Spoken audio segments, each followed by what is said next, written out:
রোগবালাই বিপদ আপদ কখনো বলে কয়ে আসে না, তাই মানুষ তার আয়ের কিছু অংশ সঞ্চয় করে যাতে করে বিপদের সময় ব্যবহার করতে পারে। কিন্তু বিপদের বন্ধু হিসেবে ব্যবহারের জন্য মানুষ সঞ্চয় করে বিষয়টি এমনও নয়।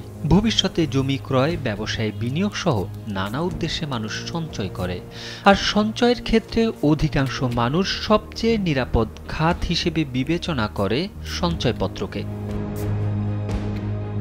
সঞ্চয়পত্রের ক্ষেত্রে সরকার নির্দিষ্ট একটি মেয়াদে বিনিয়োগকারীদের টাকা ফেরত দেওয়ার প্রতিশ্রুতি দেয় এবং এর বিপরীতে একটি নির্ধারিত লভ্যাংশ প্রদান করে।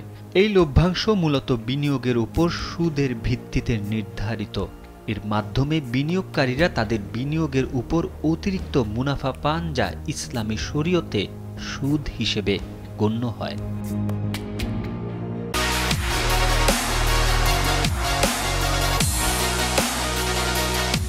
ইসলামী শরীয়তে সুদ কঠোরভাবে নিষিদ্ধ এবং ভয়াবহ একটি গুনাহ হিসেবে বিবেচিত।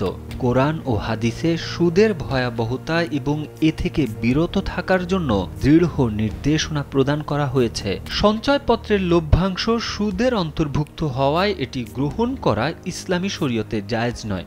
এই বিষয়ে পবিত্র কোরআনের সূরা বাকারা 278 ও 279 নম্বর আয়াতে আল্লাহ তাআলা ইরশাদ করেছেন, হে মুমিনগণ, তোমরা আল্লাহকে ভয় করো এবং সুদের যা বাকি আছে তা ছেড়ে দাও, যদি তোমরা মুমিন হয়ে থাকো। আর যদি তোমরা তা না করো তাহলে আল্লাহ ও তার রাসূলের পক্ষ থেকে যুদ্ধের ঘোষণা শুনে নাও।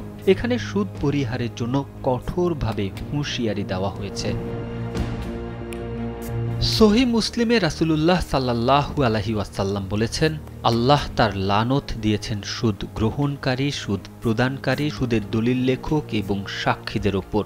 অতএব যারা সঞ্চয়পত্রে বিনিয়োগ করেছেন তাদের উচিত দ্রুত সুদ থেকে মুক্ত হওয়া এবং এই অর্থ কোনো দাতব্য কাজে ব্যয় করা, যাতে এটি ব্যক্তিগতভাবে ব্যবহার না হয়। আল্লাহ আমাদের সবাইকে সুদ এবং সকল প্রকার হারাম কাজ থেকে বাঁচার তৌফিক দান করুন। আমিন। তারেক আহমেদ, কালবেলা।